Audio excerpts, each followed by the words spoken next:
Do you think these people are evil? Do you think it's worth escaping this and worth fighting against them? You can't escape. You can't escape the matrix. Everything around you is a matrix, right? This office is a matrix. It's a created system. Even the world, even if you believe in God, the world is a matrix because it is an orchestrated, created ecosystem by design. But what you can do is you can become the top dog in the matrix. And if you're the top dog in the matrix, then you run the show in the matrix. So your job is to figure out what little matrix you want to get into and dominate it. So I'll give you an example. Tate, why did you move to fucking Bucharest? Why? Because you realized it was a matrix that was easy to dominate. And he does his own shit, does his own thing, nobody bothers him, blah, in, out, done. He figured out how to control his own little matrix. There's guys out here like Napoleon Bonaparte or Alexander the Great. They're like, fuck it, I'm taking over the entire thing because I got to take over the entire matrix. That's a different scenario. So I'm in the business of making sure that I'm autonomous, and it's a very worthwhile life. And I think that if people gave it an opportunity, they'd be happy. This idea of health being the foundation of everything is where people need to start. So mental health, physical health, spiritual health. I won't go into details, but those are the 3 quadrants inside health.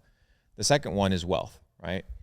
You need to be able to, well, in this case, wealth, we're just going to use it for money's sake. But when I talk about wealth, I talk about abundance, a lifestyle of abundance. You need to be able to create an abundant lifestyle.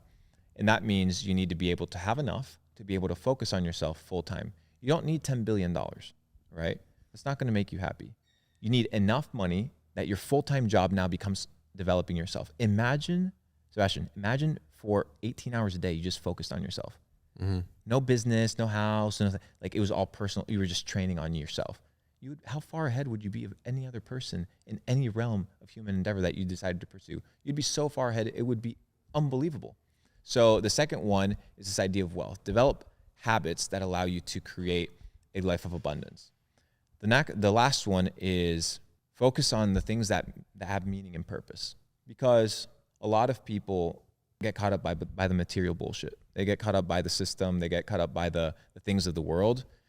And when it's all said and done, they die and they're forgotten, and the things that they've built crumble. And I know a lot of people listening, they have existential questions on eternity. They have existential questions on the future of life, and they have concerns. And I think that a fair amount of time of your life should be allocated to the pursuit of what is the meaning of life and why am I here? So I think you have to have health as your foundation of your operating system to continue keeping you alive. I think you need to have wealth, a life of abundance, so that you can be able to operate freely. And I think you need to be able to focus on the spiritual side, be able to focus on things that transcend the day-to-day. And I think that would allow you to live a life of purpose. I would say those are the 3. The fourth it's not necessarily meaningful, but those would be the 3 to answer your question. So for somebody that needs to focus, let's say, okay, so you have health, wealth, and then focus on meaningful things in life. Health, wealth, and purpose. Purpose. So give me like 2 ways that somebody, like just actionable things that they can do right now after watching this podcast. How can they focus on their health, get their wealth in check? So let's talk about health. Right now, everybody needs to stop drinking tap water. Tap water is poisonous. Purified water, poisonous. It's literally just glorified tap water that they roll up Dasani and all this garbage ass water. Don't drink it, because water is extremely important. Your entire body, most of your body, is composed of water. Why would you not be giving yourself the best source of water to nurture yourself, right? So what type of water do we drink? Aquapana is phenomenal. So spring water, bottled if you can, ideally in glass. And then if not, you can utilize a reverse osmosis machine and a carbon filtration system to clean out your tap water and your showering water as well, which is extremely important. It's a little bit more challenging. You still absorb it when you shower. You still absorb it because you're absorbing it through your skin, which is the biggest organ in your body. Most people don't know that. The second thing for health is what you consume, right? Everything that you input is energy. So your relationship with food should not be a relationship based off of emotion. Your relationship with food should be a relationship based off of reason. And reason of what? The reason for eating, right? The reason you eat is to take care of yourself, to energize yourself, to rejuvenate yourself, to keep the operating system working at max capacity. So making sure that the food that you consume is designed to not sabotage your day. I'll give you an example. We have life and it's divided, your day's divided into 2 cycles, day and night, right? So in the daytime, right, you have cycle 1. At nighttime, you have cycle 2. What you need to do is to make sure that you are preparing yourself for the next cycle, that everything that you eat and you do is setting you up to win in the next cycle. What do I mean? If you eat a cheeseburger at 2 a.m. and you eat 8 chicken nuggets and you drink that iced tea and then you go to bed, you are setting yourself up for failure for the next cycle when you wake up, right? So the food that you consume, the habits that you input, right? They're all going to be based off of making sure that you're setting yourself up to win in the next cycle.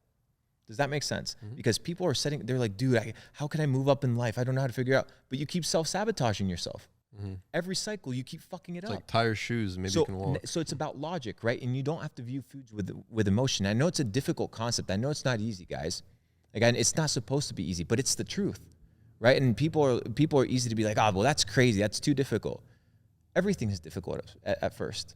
Everything is hard to do in the beginning. But you have to get used to it, and you have to develop those habits and those patterns. For wealth, you need to know what money is, right? What is money? Right now, pause the video. What is money?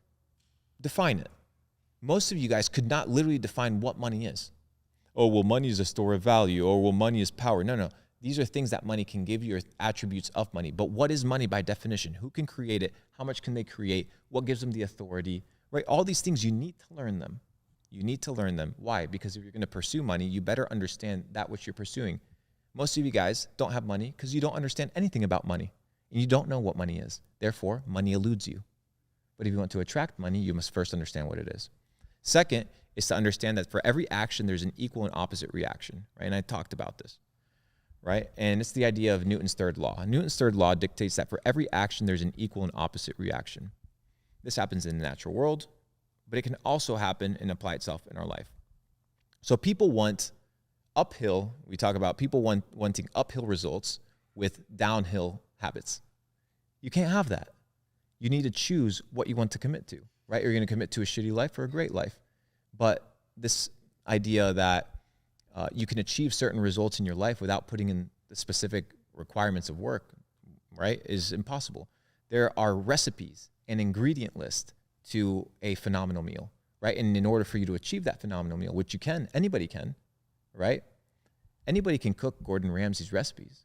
They might not be able to do it just as well because it requires experience, time, right? These are all factors that play into it. But you can follow a recipe, and you might stumble your way to it, but you might have a similar product, right? You might have a similar outcome, and success leaves clues.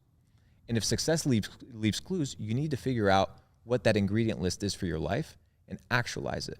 So for every action, there's an equal and opposite reaction, which means that if you can control the actions, and if you know that you're going to receive an equal proportion for that which you put in, you're going to be able to measure your outcome, right? So focus on the input, and life will give you in proportion that output. People want the output. People want the money. People want the cars. But nobody wants to put in the fucking work. Mm-hmm. Nobody wants to put in the hours. Nobody wants to train. Yeah.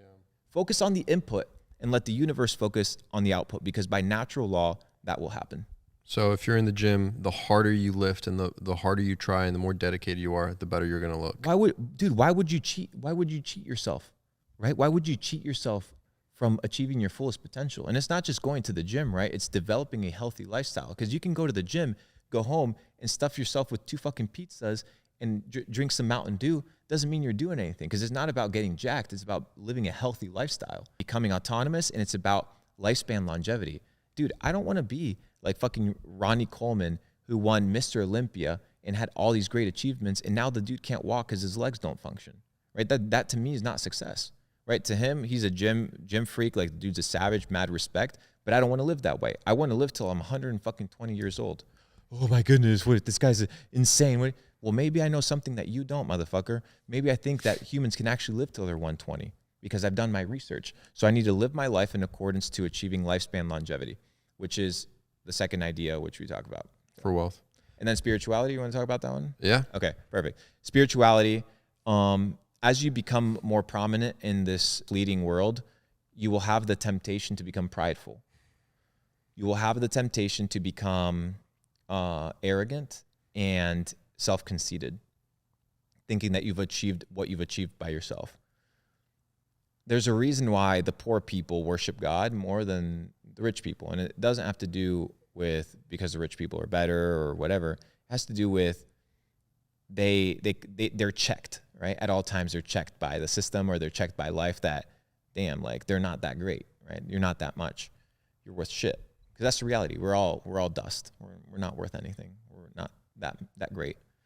And if you can come with humility, right, into this understanding that you're not hot shit, right? Like humble yourself. Then you can have a relationship with God that is based on being teachable. And a lot of people have an interesting relationship with God, and it's a relationship that once again is based off of what they've been told who God is, right? They haven't experienced God. Why? Because they don't care to experience God. If you want to experience God, you have to be intentional. And you can find God in nature, you can find God in books, you can find God in your interactions with other people, but you have to be willing to look for the truth.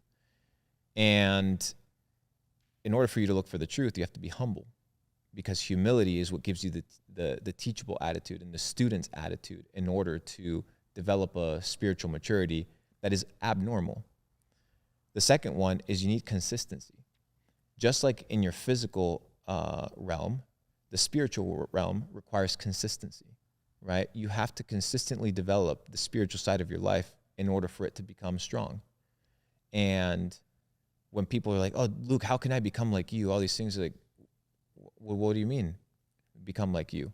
Oh, well, you talk this way and you believe these things. I'm like, yes, well, you have to instill a life of discipline that you start adapting these habits and this way of life.